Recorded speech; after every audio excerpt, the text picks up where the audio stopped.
Hello friends, स्वागत है एक बार फिर से आप सभी का फिक्स टारगेट 2.0 परिवार के एक और नई वीडियो में। जैसे कि मैंने आप लोगों को बताया था कि पार्ट थर्ड मिथिला यूनिवर्सिटी से जितने भी स्टूडेंट 2020-23 सेशन में पार्ट थर्ड का एग्जाम देंगे उनके लिए दोस्तों 15 जनवरी से क्लासेस स्टार्ट होने वाली है। इसके लिए मैंने एक पोल करवाया था और उस पोल में लगभग 170 स्टूडेंट, देखिए कम्युनिटी टैब में आप जाकर के देख लीजिएगा, 170 स्टूडेंट ने अब तक वोट किया है और जिसमें 50% से अधिक स्टूडेंट थे जिनका डिमांड था कि सर हिस्ट्री से क्लास को स्टार्ट किया जाए। तो इसके लिए मैं आज हिस्ट्री की क्लास लेकर आया हूं और ये जो क्लासेस है आपको अब यहां से डेली मिलेगी, ठीक है। इसलिए चैनल पर नए हैं तो आप लोग सब्सक्राइब जरूर कर लीजिएगा क्लासेस के लिए। और यहां पर जितने भी चीजें मैं आपको करवाऊंगा, ठीक है, ये एक हिस्टोरिकल क्लास होने वाली है यूट्यूब पर। मिथिला यूनिवर्सिटी के लिए मैं बता दूं, हिस्टोरिकल क्लासेस, ऐसी क्लासेस अभी तक किसी भी चैनल पर आपको नहीं मिलेगी, आप खोज लीजिएगा, ठीक है। इसलिए मैं आपको बताना चाहूंगा कि दोस्तों जितने भी चीज मैं यहां पर कराता हूं इसका नोट्स आप जरूर तैयार करते जाइएगा ताकि आपके एग्जाम के लिए ये कारगर सिद्ध हो सके। तो क्लास को कंटिन्यू करेंगे, इससे पहले दोस्तों हम लोग क्या जान लेते हैं, तो पार्ट थर्ड के एग्जाम के बारे में थोड़ा जान लेते हैं। तो भाई साहब यहां पर जो आपके एग्जामिनेशन होने वाले हैं, अब आपका कोई भी सब्सिडरी पेपर या फिर कंपोजिशन पेपर का एग्जामिनेशन नहीं होने वाला। यहां जितने भी पेपर्स होंगे अब सिर्फ और सिर्फ ऑनर्स पेपर होंगे। क्या होंगे दोस्तों? Honours paper. और इसके साथ ही एक और पेपर होगा, वह जो पेपर है आपका जीएस का पेपर होगा 100 मार्क का, ठीक है। अब देखिए ऑनर्स जो है आपके कुल यहां पर 4 ऑनर्स के एग्जाम होने वाले हैं। Paper number 5, paper number 6, paper number 7 और पेपर नंबर 8। बारी बारी से हम सभी को खत्म करेंगे। पहले पेपर नंबर 5 खत्म करेंगे, फिर 6, फिर 7, फिर 8, एग्जाम तक सारे के सारे खत्म हो जाएंगे।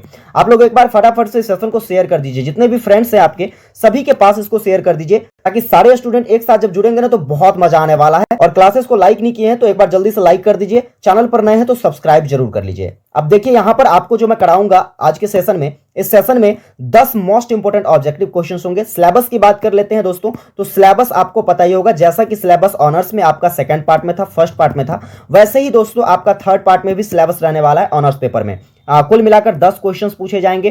पहला क्वेश्चंस बनाना अनिवार्य है क्योंकि उसमें 10 ऑब्जेक्टिव क्वेश्चंस पूछे जाएंगे। बाकी के 9 क्वेश्चंस में आपको 4 लॉन्ग क्वेश्चंस का आंसर करना होगा। तो ये कुल सिलेबस है आपका। अब देखिए इसके लिए मैं जो प्रिपरेशन करवाऊंगा आपको डेली वे में दोस्तों, आपको 10 ऑब्जेक्टिव क्वेश्चंस जो कि मोस्ट इंपोर्टेंट ऑब्जेक्टिव क्वेश्चंस है और कभी ना कभी एग्जाम में पूछा ही गया है, और साथ में दोस्तों एक लॉन्ग टाइप क्वेश्चंस आंसर के साथ करवाऊंगा। चलिए वीडियो में आगे बढ़ते हैं और यहां पर देखते हैं सबसे पहला क्वेश्चन हमें क्या करना है। तो चलिए पहला नंबर क्वेश्चन देखते हैं। इससे पहले आप लोग फटाफट से एक बार शेयर कर दीजिए ताकि मजा आ जाए, ठीक है। पहला नंबर क्वेश्चन देखना भाई साहब क्या है। पहला क्वेश्चन है खानवा का युद्ध किस वर्ष हुआ था। तो ध्यान रखिएगा खानवा का युद्ध 1527 ईस्वी में होता है। लेकिन यहां पर देखिए आपको फंसाने के लिए क्वेश्चंस इस प्रकार से भी पूछी जा सकती है। कैसे पूछा जा सकता है? अगर मान लीजिए डेट के साथ ईस्वी देकर के पूछे तो क्या करोगे? तो ध्यान रखना खानवा का जो युद्ध हुआ था दोस्तों, यह कब हुआ था? 16 मार्च 1527 को होता है। कब होता है? 16 मार्च 1527 ईस्वी को खानवा का युद्ध होता है। अब देखना यहां से कुछ और क्वेश्चंस बन सकते हैं, जैसे कि आपसे क्वेश्चंस पूछ लिया जाए कि खानवा का युद्ध किसके और किसके बीच हुआ था। तो ध्यान रखना खानवा का जो युद्ध लड़ा गया था यह मुगल शासक बाबर और राणा सांगा के बीच लड़ा गया था, ठीक है।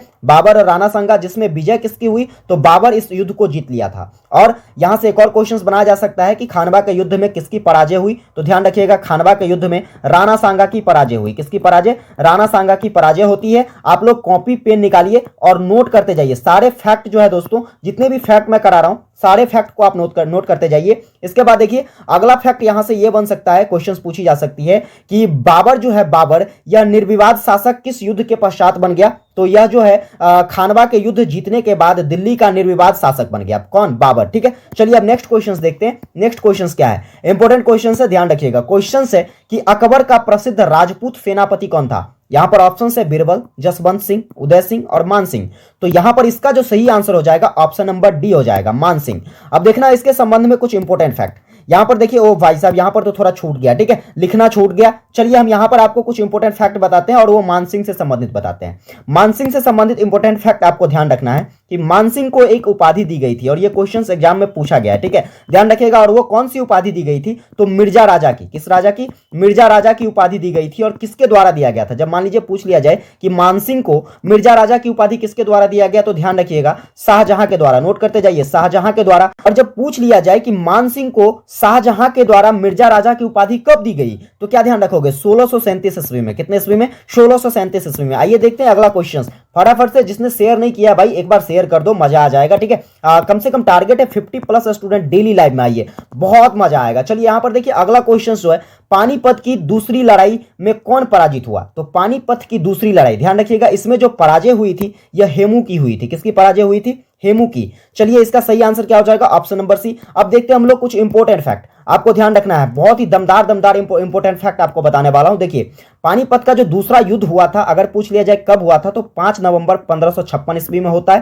ठीक है, यह जो युद्ध है यह अकबर और हेमू के बीच लड़ा गया था। इसमें विजय किसकी हुई? तो अकबर की। विजय किसकी हुई भाई साहब? अकबर की। और हार किसकी हुई? हेमू की। ठीक है, याद रखिएगा। इसके बाद देखिए एक और क्वेश्चन यहां से बन सकते हैं कि अकबर की आत्मकथा को क्या कहा जाता है? तो अकबरनामा कहा जाता है। और अकबरनामा लिखा किसके द्वारा गया है? तो अबुल फजल के द्वारा। ठीक है, ध्यान रखिएगा, किसके द्वारा? अकबरनामा किसकी रचना है? तो अबुल फजल की रचना है। नेक्स्ट क्वेश्चन देखिए पूछा जा सकता है, आईने अकबरी के रचनाकार कौन है? इंपॉर्टेंट है और ये पूछा भी गया है कई बार। आईने अकबरी के रचनाकार तो अबुल फजल है भाई साहब। ठीक है, चलिए आगे बढ़ते हैं। अगला क्वेश्चन देखना, चौथा क्वेश्चन क्या है? चौथा क्वेश्चन है कि राजकुमार खुर्रम का दूसरा नाम क्या था? राजकुमार खुर्रम पूछा गया क्वेश्चन से। इसका सही आंसर जो है यह हो जाएगा हमारा ऑप्शन नंबर बी। शाहजहां को क्या कहा जाता था? तो खुर्रम खान कहा जाता था। क्या कहा जाता था दोस्तों? खुर्रम खान कहा जाता था। इसलिए ध्यान रखिएगा, किसका नाम, किसका दूसरा नाम हो गया खुर्रम खान? तो शाहजहां का। अब देखना यहां से कुछ इंपॉर्टेंट फैक्ट। इंपॉर्टेंट फैक्ट क्या है? तो यहां पर देखिए पूछी गई क्वेश्चन से ताजमहल का निर्माण किसके द्वारा करवाया गया? तो ध्यान रखिएगा, ताजमहल किसके द्वारा?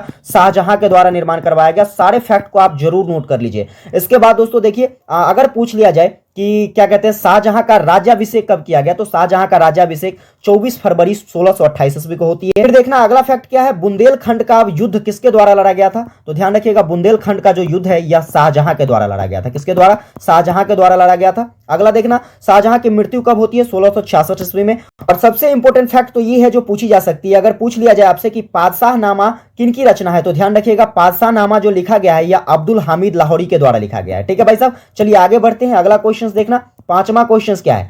पांचवा क्वेश्चन है, दीन ए इलाही कब स्थापित किया गया? ठीक है, दीन ए इलाही बहुत ही इंपॉर्टेंट क्वेश्चन है और इसका सही आंसर ऑप्शन नंबर बी हो जाएगा। दीन ए इलाही जो है यह 1582 ईस्वी में स्थापित की जाती है। अब किनके द्वारा स्थापित किया जाता है? तो देखो, इसकी स्थापना अकबर के द्वारा की जाती है। किसके द्वारा? याद रखिएगा, दीन ए इलाही की स्थापना किसके द्वारा? अकबर के द्वारा की जाती है। कब की जाती है? तो 1582 में की जाती है। आगे देखना अगला पॉइंट क्या है? अगला पॉइंट जो है कि अकबर इसे यानी कि दीन ए इलाही जो था, दीन ए इलाही एक धर्म था। क्या था दोस्तों? दीन ए इलाही एक धर्म था और अकबर इस धर्म को क्या बुलाते थे? तौहीन ए इलाही कहते थे। ठीक है, अगला देखना, दीन ए इलाही का अगर सदस्य आपसे पूछ लिया जाए कि निम्नलिखित में से कौन एक दीन ए इलाही का सदस्य है, तो आप ध्यान रखेंगे अकबर जो है यह दीन ए इलाही का क्या था? एक सदस्य था। अगला देखना, दीन ए इलाही का विरोध किसके द्वारा किया गया था?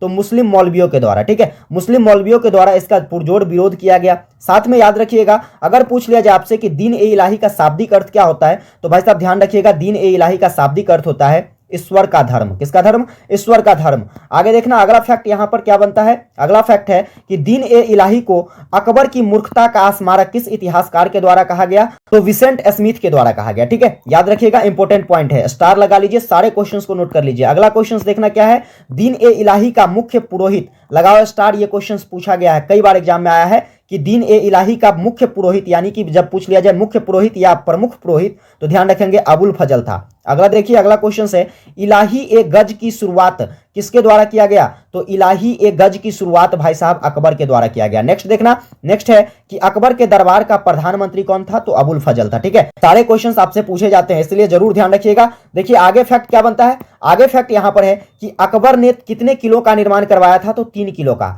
और कहां कहां निर्माण करवाया था? जैसे पूछ लिया जाए आगरा का किला का निर्माण किसके द्वारा करवाया गया? तो दोस्तों अकबर के द्वारा। जैसे पूछ लिया जाए इलाहाबाद के किला का निर्माण, तो ये अकबर के द्वारा। लाहौर के किला किसके द्वारा निर्मित करवाया गया? तो ये अकबर के द्वारा। तो इस तरीके से सारे फैक्ट को आप नोट कर लीजिए और ध्यान रखिएगा। नेक्स्ट क्वेश्चन देखना, अगला क्वेश्चन क्या है कि किस मुगल शासक ने तंबाकू उपयोग पर प्रतिबंध लगाया? लगाइए स्टार, ये भी क्वेश्चन छपने वाला है और इसका जो सही आंसर हो जाएगा ये जहांगीर साहब के द्वारा। जहांगीर एक मुगल बादशाह थे जिनके द्वारा तंबाकू के उपयोग पर क्या लगा दिया गया? प्रतिबंध, यानी कि रोक लगा दिया गया। ठीक है, चलिए अब इससे संबंधित कुछ इंपॉर्टेंट फैक्ट को जानते हैं। तो इंपॉर्टेंट फैक्ट ये है कि यह जो प्रतिबंध है, तंबाकू पर प्रतिबंध जहांगीर के द्वारा कब लगाया गया? तो ध्यान रखिएगा 1617 ईस्वी में। क्वेश्चंस बन सकते हैं, इसलिए सारे फैक्ट को ध्यान रखिएगा। अगला क्वेश्चन आपसे पूछा जा सकता है कि जहांगीर का शासनकाल कब से कब तक था? तो 1605 से 1627 ईस्वी तक। ठीक है, अगला देखना, ये सबसे इंपॉर्टेंट पॉइंट ध्यान रखिएगा, जहांगीर के द्वारा एक चीज कहा गया था। क्या कहा गया था? जहांगीर के द्वारा कहा गया था कि जो चित्रकला का शत्रु होगा वो मेरा शत्रु, यानी कि जो चित्रकला से प्यार नहीं करता होगा, जो चित्रकला से दुश्मनी करता होगा, वो मेरा दुश्मन है। ठीक है, मेरा शत्रु है। यह किसके द्वारा कहा गया था? तो यह कहा गया था जहांगीर के द्वारा। ठीक है, याद रहेगी। चलिए अगला क्वेश्चन देखते हैं। अगला क्वेश्चन क्या है? अगला क्वेश्चन आपसे पूछा गया है कि दिल्ली के नजदीक किसने दीन पनाह नाम से एक नगर बनवाया था? तो बहुत ही इंपॉर्टेंट है। और इसका सही आंसर जो है ये हो जाएगा हुमायूं के द्वारा ये बनाया गया था, ऑप्शन नंबर सी हो जाएगा इसका सही आंसर। चलिए देखते हैं आगे इंपॉर्टेंट फैक्ट क्या है इससे संबंधित। ये जो दीन पनाह नगर है इसकी स्थापना कब होती है, तो ध्यान रखिएगा ये कब होती है, 1533 ईस्वी में दीन पनाह नगर की स्थापना होती है। आगे देखिए इंपॉर्टेंट फैक्ट क्या बन सकता है, जैसे पूछ लिया जाए पुराना किला का निर्माण, जो कि इस बार सेकंड पार्ट में पूछा गया था क्वेश्चन, ठीक है, तो हो सकता है आपसे भी पूछ लिया जाए कि पुराना किला का निर्माण किसके द्वारा करवाया गया, तो हुमायूं और शेरशाह सूरी के द्वारा करवाया गया, ठीक है। अगला क्वेश्चन यहां पर ध्यान रखिएगा, अगला क्वेश्चन कन्नौज का युद्ध कब होता है, तो 1540 ईस्वी में होता है। और कन्नौज का युद्ध किनके बीच होता है, तो शेरशाह सूरी और हुमायूं के बीच में लड़ा गया, जिसमें हुमायूं पराजित हो गया, ठीक है। चलिए यानी कि विजय किसकी हुई, तो शेरशाह सूरी ने कन्नौज का युद्ध जीत लिया 1540 ईस्वी में। आगे देखना आठवां क्वेश्चन क्या है, आठवां क्वेश्चन यहां पर है, यह भी इंपॉर्टेंट क्वेश्चन है, गुलबदन बेगम कौन थी, ठीक है, तो नर्तकी थी या फिर गायिका थी या फिर लेखिका थी या फिर नायिका थी, तो ध्यान रखिएगा गुलबदन बेगम जो थी यह लेखिका थी, इसलिए इसका सही आंसर क्या हो जाएगा, ऑप्शन नंबर सी हो जाएगा। अब देखना यहां दमदार फैक्ट क्या है। आगे अगर पूछ लिया जाए आपसे कि हुमायूं नामा किनकी रचना है, तो याद रखिएगा हुमायूं नामा जो है यह किसके द्वारा लिखा गया था, तो गुलबदन बेगम के द्वारा, ठीक है, याद रहेगा गुलबदन बेगम की रचना क्या है, हुमायूं नामा। इसके बाद देखना अगर आपसे पूछ लिया जाए गुलबदन बेगम का शाब्दिक अर्थ, यानी कि गुलबदन बेगम शब्द जो है इसका शाब्दिक अर्थ क्या होता है, तो याद रखिएगा गुलाब का शरीर होता है। और इस टाइप के क्वेश्चन एग्जाम में पूछे जाते हैं, इसलिए ध्यान रखिएगा। और ये भी स्टार लगाइए, ये भी छपने वाला क्वेश्चन है कि क्या कहते हैं हुमायूं नामा जो थी इनका बंगाली में अनुवाद किसके द्वारा किया गया, तो ध्यान रखिएगा प्रसोद चट्टोपाध्याय के द्वारा। अगला देखिए गुलबदन बेगम जो थी यह किसकी पुत्री थी, तो बाबर की पुत्री थी, और हुमायूं की जो थी दोस्तों ये हुमायूं की बहन थी। आगे देखना अगला क्वेश्चन क्या है, अगला क्वेश्चन ध्यान रखिएगा क्वेश्चन है कि भारत में मुगल वंश का संस्थापक कौन था, तो भारत में जो मुगल वंश का स्थापना किया गया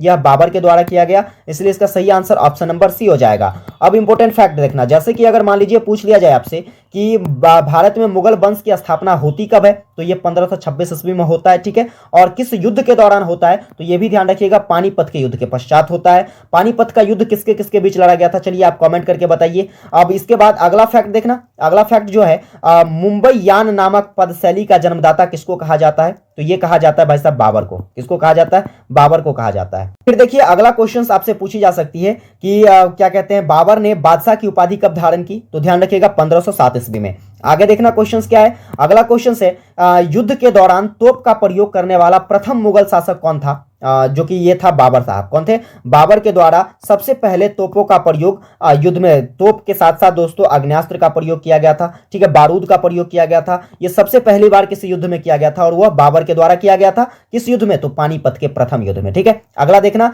बाबर के द्वारा कुछ युद्ध लड़े गए थे और कौन कौन से युद्ध लड़े गए थे यहां पर देख लीजिए। सबसे पहले तो खानवा का युद्ध याद रखिएगा कब लड़ा गया था, 1527 ईस्वी में। किसके द्वारा लड़ा गया था, बाबर के द्वारा लड़ा गया था और राणा सांगा के बीच। अगला देखना अगला क्वेश्चन है यहां पर ध्यान रखिएगा अगला युद्ध जो लड़ा गया था चंदेरी का युद्ध 1528 ईस्वी में बाबर के द्वारा लड़ा गया। फिर घाघरा का युद्ध 1529 ईस्वी में बाबर के द्वारा लड़ा गया। चलिए आप कमेंट करके बताइए कि घाघरा का जो युद्ध है यह बाबर और किसके बीच लड़ा गया था। अगला क्वेश्चन देखना, अगला क्वेश्चन पूछा जा सकता है कि बाबर की जो आत्मकथा है उसको हम लोग क्या कहते हैं, तो बाबरनामा कहते हैं और इसकी रचना स्वयं बाबर के द्वारा किया गया था, ठीक है। इसकी रचना किसके द्वारा, स्वयं बाबर के द्वारा किया गया था। अब देखना यहां पर एक क्वेश्चन और पूछी जा सकती है, जैसे कि बाबरनामा जो है इसको किस भाषा में लिखा गया है, तो याद रखिएगा चगताई भाषा में। किस भाषा में, चगताई भाषा में बाबरनामा की रचना की गई है। अब अगला नंबर क्वेश्चन देख लेना जो कि 10वां क्वेश्चन होगा। 10वां क्वेश्चन कहता है कौन सा मुगल शासक अपना अंतिम समय जेल में व्यतीत किया, तो ध्यान रखिएगा ऑप्शन है बाबर, बहादुर शाह जफर, बहादुर शाह प्रथम और अकबर। तो इसका जो सही आंसर हो जाएगा ऑप्शन नंबर बी हो जाएगा, बहादुर शाह जफर। बहादुर शाह जफर को एक और नाम से जाना जाता था, और किस नाम से जाना जाता था, तो ध्यान रखिएगा बहादुर शाह द्वितीय के नाम से, ठीक है। बहादुर शाह द्वितीय के नाम से किसे जाना जाता था, तो बहादुर शाह जफर को जाना जाता था। आइए हम जानते हैं कुछ इंपोर्टेंट फैक्ट इसके संबंध में। तो याद रखिएगा ये जो इंपोर्टेंट फैक्ट है बहुत ही इंपोर्टेंट है। बहादुर शाह जफर जो थे यह अंतिम मुगल शासक थे भारत के, ठीक है, इसलिए इसको जरूर ध्यान रखिएगा। अगला इसकी मृत्यु कहां पर होती है, तो इसकी मृत्यु बर्मा, जिसको अभी वर्तमान में म्यांमार कहा जाता है, तो इसकी राजधानी रंगून, पहले जिसको रंगून कहा जाता था और अभी यांगून कहा जाता है, ठीक है, यहां के जेल में होती है, ठीक है। अगला फैक्ट देखना, बहादुर शाह द्वितीय के नाम से इसे जाना जाता है, किसको, तो बहादुर शाह जफर को, ठीक है। चलिए अब हम लोग लॉन्ग टाइप क्वेश्चंस पर देखते हैं। लॉन्ग टाइप क्वेश्चंस आपको आज के सेशन में क्या कर लेने हैं, तो सबसे इंपॉर्टेंट क्वेश्चन है, मोस्ट वीवीआई क्वेश्चन है और प्रोबेबल क्वेश्चन है। ये क्वेश्चन आपके एग्जाम में पूछी जा सकती है कि पानीपत की पहली लड़ाई का कारण एवं परिणाम की विवेचना करें। बहुत ही सरल है, इसको सरल भाव में समझेंगे, रटने की कोशिश नहीं करेंगे। तो बहुत सारी चीजें मैंने आपको अभी बताया। देखिए कैसे मैंने इसको लिखा है, लिखने का तरीका भी आपका यही होना चाहिए अगर बेहतरीन मार्क आपको गेन करना है तो। क्योंकि सारे स्टूडेंट क्या करते हैं, नोट पेपर से जब छापना शुरू करते हैं तो यों का तो उतार देते हैं सीधे, तो वैसे में आपको बेहतरीन मार्क नहीं मिल सकती है। सबसे पहला तो हम लोग पानीपत के युद्ध के बारे में कुछ परिचय देना है। पानीपत का युद्ध जो हुआ था कब हुआ था, 1526 ईस्वी में, 21 अप्रैल 1526 ईस्वी में होती है, मुगल बादशाह बाबर और इब्राहिम लोदी के बीच। ध्यान से सुनिएगा मेरी बात को, आपको बहुत सारी चीजें याद हो जाएगी। मैंने इतने सरल भाषा में इसको लिखा है ना कि आपको रटने की आवश्यकता ही नहीं पड़ेगी। मुगल बादशाह बाबर और इब्राहिम लोदी के बीच में पानीपत के मैदान में क्या लड़ा जाता है, पानीपत का प्रथम युद्ध लड़ा जाता है और इसमें बाबर की जीत हो जाती है, इब्राहिम लोदी हार जाता है। ठीक है, इसके बाद जो है 1526 ईस्वी में क्या होता है, तो भारत में मुगल वंश की स्थापना हो जाती है। पहली बार इस युद्ध में बाबर के द्वारा क्या किया जाता है, बारूद, आग्नेयास्त्र और तोपों का प्रयोग किया जाता है। तो ये एक बेसिक परिचय था। ठीक है, ज्यादा मात्रा में आपको लिखने की भी जरूरत नहीं है, क्योंकि बहुत ज्यादा लिखने से बेहतर है सटीक लिखिए। जितना सटीक रहेगा आपको उतनी बेहतरीन मार्क मिलेगी। आगे देखना, अब कुछ हम इसके कारण पर डिस्कस करते हैं। तो इसके सिर्फ एक ही मात्र कारण थे, और वो कारण क्या था, तो बाबर की महत्वाकांक्षी योजनाएं। क्या था दोस्तों, याद रखिएगा, पानीपत के युद्ध का जो सबसे प्रमुख कारण था वह था बाबर की महत्वाकांक्षी योजनाएं। अब ये योजना क्या थी, तो बाबर ये चाहता था कि वह दिल्ली सल्तनत में जो लोदी वंश का शासक था इब्राहिम लोदी का, उसको हरा करके दिल्ली पर अपना कब्जा करना चाहता था, दिल्ली पर अपना आधिपत्य कायम करना चाहता था। और इसी दौरान क्या हुआ, तो 21 अप्रैल 1526 ईस्वी को बाबर की सेना और इब्राहिम लोदी की सेना पानीपत के मैदान में भिड़ जाती है और युद्ध छिड़ जाता है। ठीक है, जिसमें क्या होता है, तो बाबर की सेना जो है दोस्तों इब्राहिम लोदी की सेना को परास्त कर देता है और अंतोगत्वा भारत में मुगल वंश की स्थापना हो ही जाती है, यानी कि बाबर का शासन हो ही जाता है। अब देखना, यहां पर परिणाम के बारे में देखते हैं कि पानीपत का जो परिणाम हुआ था ये क्या हुआ था। तो सबसे पहला बात तो ये ध्यान रखिएगा, पानीपत अभी देखा आपने, इब्राहिम लोदी को हराया, तो लोदी को हराया मतलब याद रखिएगा यहां से कि लोदी वंश का समाप्ति हो गया। ठीक है, लोदी वंश क्या हो गया, समाप्त हो गया। कुछ इंपॉर्टेंट पॉइंट यहां पर लिखने होंगे, क्या लिखेंगे, देखिए यहां पर बहुत ही सरल भाषा में लिखा है हमने कि इस युद्ध में दिल्ली सल्तनत के लोदी वंश के शासक इब्राहिम लोदी की पराजय होती है और बाबर को जीत मिल जाती है। इसके बाद लोदी वंश की समाप्ति हो जाती है, कहां कहां से, तो दिल्ली और पंजाब से उनकी सत्ता जो है लोदी वंश की ये समाप्त हो जाती है। बस इतने से पॉइंट्स आपको लिखने हैं। आगे दूसरा पॉइंट ध्यान रखिएगा, इसके दूसरा परिणाम क्या निकल कर आया कि मुगल वंश की शासन की स्थापना हो गई, बाबर जैसा चाहता था वैसा हो गया। यानी कि पानीपत के युद्ध से दिल्ली का साम्राज्य जो है यह अब किसके हाथ में आ गया, बाबर के हाथ में आ गया। और 1526 ईस्वी में बाबर जो है यह मुगल शासन की स्थापना भारत में कर दी। इससे एक परिणाम तो निकलकर साफ तौर पे सामने आया कि भारत को जो है दोस्तों यह श्रेष्ठ और शक्तिशाली शासक प्राप्त हो गया। और इतना ही नहीं, इससे भारत में जो है यह विकास के नए द्वार भी खुलने शुरू हो गए। लेकिन और भी देखना, अब जो अगला परिणाम निकलकर सामने आया वह है भारत में अपार हानि। अब भारत में अपार हानि क्या होती है, तो जैसे ही बाबर जो है यह पानीपत का युद्ध इब्राहिम लोदी से जीत जाता है तो बाबर को काफी सारे धन संपत्ति की प्राप्ति हो जाती है।